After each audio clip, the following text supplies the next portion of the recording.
ডানকুনি পৌরসভার 1 নম্বর 2 নম্বর এবং 3 নম্বর ওয়ার্ডে আজকে জনসংযোগ করছেন তৃণমূল প্রার্থী সাথী খন্দকার। একেবারে খড়িয়াল বাজার থেকে তাদের যে রোড শো, সেই রোড শো শুরু হয়েছে এই মুহূর্তে পাঠদানকুনি পঞ্চাননতলায় এসে পৌঁছচ্ছে। আমরা দেখতে পাচ্ছি একেবারে প্রথম দিকে যে দেখা যাচ্ছে মিছিল, সেই মিছিলের প্রথম সারিতে মহিলারা রয়েছেন, তার পাশাপাশি দেখা যাচ্ছে যারা পুরুষ রয়েছেন তারা রয়েছেন, ছেলেরা রয়েছেন, এবং তারপরে একেবারে পরেই দেখা যাচ্ছে একটি টোটোর ওপরে তৃণমূল প্রার্থী সাথী খন্দকার তিনি রয়েছেন, হাত নাড়ছেন। আর এভাবেই কার্যত দেখা যাচ্ছে এই যে মিছিল, সেই মিছিল চলছে খড়িয়াল বাজার থেকে। যত মিছিল এগোচ্ছে ততই কিন্তু কর্মী সমর্থকদের মধ্যে উচ্ছ্বাস, আনন্দ সেটা কিন্তু লক্ষ্য করা যাচ্ছে। জয় বাংলা স্লোগান দিয়ে দিতে মহিলারা তারা এগোচ্ছে। কার্যত এই মুহূর্তে পঞ্চাননতলা এলাকা দেখতে পাচ্ছেন, কার্যত পুরো মানুষজন তারা কিন্তু এগোচ্ছেন এবং স্লোগানও দেওয়া হচ্ছে। এই মুহূর্তে সেই ছবি আপনারা দেখছেন, একেবারে সরাসরি এক্সক্লুসিভ এই ছবি আপনারা দেখছেন, সেখানে স্লোগান দেওয়া হচ্ছে। আর এভাবেই কিন্তু প্রচার চলছে। এখানে কবিরুলদা রয়েছে। কবিরুলদা, এই যে মিছিল মূলত কোথা শুরু করেছেন, কোথায় যাবেন? আমরা অ্যাকচুয়াল এটা আজকে 1, 2, 3-এর র্যালি আমরা শুরু করেছি খড়িয়াল প্রাইমারি স্কুল 2 নম্বর ওয়ার্ড, ওখান থেকে শুরু করেছি। আমরা 3 নম্বরে মানে পুরনো পঞ্চায়েত দিয়ে পাঠদানকুনি মোড় হয়ে পুরনো পঞ্চায়েতে আমরা চাকুন্দি স্কুলের পাশ দিয়ে একদম গোটা চাকুন্দি করে আমরা সাতঘরার মাঠের কাছে পৌঁছাবো। আমরা মানুষের কাছে যাচ্ছি উন্নয়নের ফেরিওয়ালা হয়ে। মমতা বন্দ্যোপাধ্যায় যে উন্নয়ন, সেই উন্নয়ন গোটা বাংলার মানুষের সাথে সাথে 21টা ওয়ার্ড পেয়েছে। দেখুন এই যে এই মানুষগুলো কেউ কি মনে হচ্ছে কাউকে পয়সা দিয়ে আনতে হয় নাকি কাটায়? এটা হচ্ছে 1 ঘন্টা আগে র্যালি চালু হয়েছে। এই মানুষগুলো কিন্তু হাঁটছে। কার জন্য হাঁটছে? মমতা বন্দ্যোপাধ্যায়ের জন্য হাঁটছে। মমতা বন্দ্যোপাধ্যায়কে বাঁচিয়ে রাখার জন্য হাঁটছে। আর আরো মানুষ হাঁটবে। দেখুন না আজকে এসআইআর যেটা করেছে, আজকে কি বলেছিল, রোহিঙ্গা বাংলাদেশিদেরকে দেশ থেকে তাড়াবো। রোহিঙ্গা বাংলাদেশি সংখ্যা বলতে পারছে না। একই আজকে যখন 91 লক্ষ মানুষের নাম বাদ গেছে, সেখানে 63% হিন্দু সম্প্রদায়ের মানুষ বেরিয়েছে, 34% মুসলিম সম্প্রদায়ের নাম বেরিয়েছে, 2.5% অন্যান্য সম্প্রদায়ের। এগুলো তো পরিসংখ্যান। শিক্ষিত ছেলেমেয়েরা হিন্দু মুসলিম 2 সম্প্রদায়ের আছে, তারা কি বুঝতে পারছে না যে আসলে বিজেপি কি করতে চাইছে? আজকে ওরা কি বলেছে? দিলীপ ঘোষের মতো নেতারা বলছে এই যাদের নাম ডিলিটেড হয়ে গেছে বা যাদের হয়ে গেছে তাদেরকে দেশদ্রোহী বলছে। কি কি ধরনের কথাবার্তা? কে কার্গিলের যুদ্ধ করেছে তার নাম পর্যন্ত নেই, কে দেশের হয়ে সোনা জিতেছে তার নাম ডিলিটেড। ডেফিনেটলি পড়বে। আর মাথায় রাখতে হবে এটা বাংলা, এটা বিহার নয়। এখানকার মানুষ যথেষ্ট শিক্ষিত, মানুষ সব কিছু জানে কোনটা ঠিক আর কোনটা ভুল। আর যত ভোটগুলো বিহার হোক দিল্লি হোক সব মানুষ জেনে গেছে। 10,000 পেয়ে তাকে চিঠি পাঠিয়ে বলে 10,000 ফেরত দাও, ভোটের আগে 2,500, তারপর না দিয়ে বুলডো, যাতে সব মানুষ জানে। নতুন করে আর কিছু বলার নেই। আর ওই লাস্ট একটা কথা বলি, হারা মানুষকে নিয়ে আমরা কোনো চক্রান্ত, ও হেরে বসে আছে অনেক, ও নিজেও জানে। খবর নিয়ে দেখুন, ও জয় বাংলাও বলছে মনে মনে।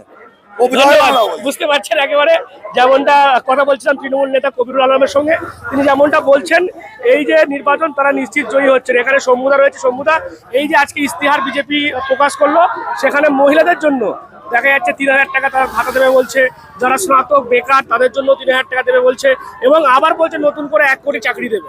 শুনুন, আগে বিজেপি কেন্দ্রে সরকারে 12 বছর আছে, 12 বছরে কেন্দ্রে কত কোটি বেকারের চাকরি হয়েছে উত্তর দিতে হবে। আর বিজেপির কাছে কিছু নেই। বিজেপি তৃণমূল কংগ্রেস থেকে যারা গদ্দারি করেছে, তৃণমূল কংগ্রেস ছেড়ে তাদেরকে প্রার্থী করেছে। মমতা বন্দ্যোপাধ্যায় স্বাস্থ্যসাথীর কার্ডকে কপি করেছে, মমতা বন্দ্যোপাধ্যায় লক্ষ্মী ভাণ্ডারে কপি করেছে, মমতা বন্দ্যোপাধ্যায়কে যুবসাথীকে কপি করেছে।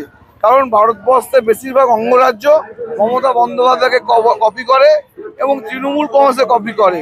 তাই বিজেপি যতই করুক, বিজেপি এই নির্বাচনে চন্দ্রিতলা তো জিতবেই না। আপনাকে দায়িত্ব নিয়ে বলছি, শুভেন্দু অধিকারী হারবে, দিলীপ ঘোষ হারবে এবং বিজেপির সিট 30-এর কাছাকাছি থাকবে। ধন্যবাদ। আমরা সমুদার সঙ্গে কথা বলছিলাম এবং দেখতে পাচ্ছেন এই মুহূর্তে যে মিছিল, সেই মিছিল আস্তে আস্তে এগোচ্ছে এবং সেখানে আমরা দেখতে পাচ্ছি একের পর এক কাউন্সিলররা রয়েছেন। এখানে আরো 2 কাউন্সিলর রয়েছে, কল্যাণদা রয়েছে এবং দেখা যাচ্ছে আশরাফদা রয়েছে। এই যে আপনারা দুজনের এত মেল, মানে হিন্দু মুসলিম সব একসাথে রয়েছেন, বিজেপি যেটা বলছিল যে তারা হিন্দুদেরকে রক্ষা করবে, দেখা গেল যে 91 লক্ষ নাম বাদ গেছে, তার মধ্যে 63% হিন্দু। কিভাবে দেখছেন বিষয়টা? দেখুন, বিজেপি বলছে হিন্দু खतरे में है, और सीपीएम पार्टी गोचारे बोलছে मुस्लिम खतरे में है। कोई खतरे में नहीं है। अगर खतरे में है तो इंसान खतरे में है। সেটাই বোঝা মানে উচিত আমাদের। এটা আমরা যে বাংলায় বাস করি, নজরুলের বাংলা, আমাদের যে বাংলায় বাস করি, কবি রবীন্দ্রনাথের বাংলা। এখানে হিন্দু মুসলিম বলে কিছু নেই, আমরা মনুষ্যত্বে বিশ্বাসী, আমরা মানুষ সব ভাই ভাই ভাই বোন সকলে একসাথে বাস করতে চাই। কোনো সাম্প্রদায়িক দলে এখানে কোনো স্থান নেই। আগামী 4 তারিখ সবার ভুল ভেঙে যাবে, সবাই আবার যে যার গর্তে ঢুকে যাবে। রাস্তাতে মমতা বন্দ্যোপাধ্যায় থাকবে, মমতা বন্দ্যোপাধ্যায় সৈনিকরাই থাকবে। ধন্যবাদ। আমরা কল্লোল বন্দ্যোপাধ্যায়ের সাথে কথা বলছিলাম, তিনি যেমনটা বললেন যে যতই বিজেপি বলুক হিন্দুদেরকে তারা রক্ষা করবে, আর কাজে কিন্তু তারা মানুষকে বিপদে ফেলছে, এমনটা তিনি বলছেন। আমরা দেখতে পাচ্ছি এই মুহূর্তে প্রার্থী সাথী খন্দকারের সঙ্গে ডানকুনি পৌরসভার চেয়ারপারসন হাসিনা শবনম, তিনিও এই মুহূর্তে টোটোতে রয়েছেন। আর এভাবেই দেখা যাচ্ছে হাজার হাজার মানুষ তারা কিন্তু এই মিছিলে হাঁটছে এবং সেই মিছিল আস্তে আস্তে এগোচ্ছে 1 নম্বর ওয়ার্ডের দিকে। সেখানে গিয়ে মিছিল শেষ হবে, তার আগে আমরা দেখতে পাচ্ছি মানুষের একটা উচ্ছ্বাস। সাধারণ কর্মী সমর্থক থেকে শুরু করে সাধারণ মানুষ তারা কিন্তু প্রার্থী সাথী খন্দকারকে দেখে হাত নাড়ছেন এবং শুভেচ্ছা জানাচ্ছেন।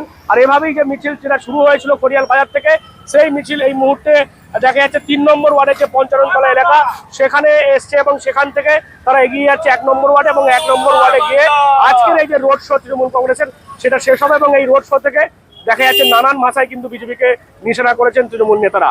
কি বলবেন আপনারা এই বিষয় নিয়ে অবশ্যই কমেন্ট করুন কমেন্ট বক্সে। আর এরকম আরো খবর পেতে নজর রাখুন ডিএনএন বাংলা। ডিএনএন বাংলা সবার মনে সবার মনে।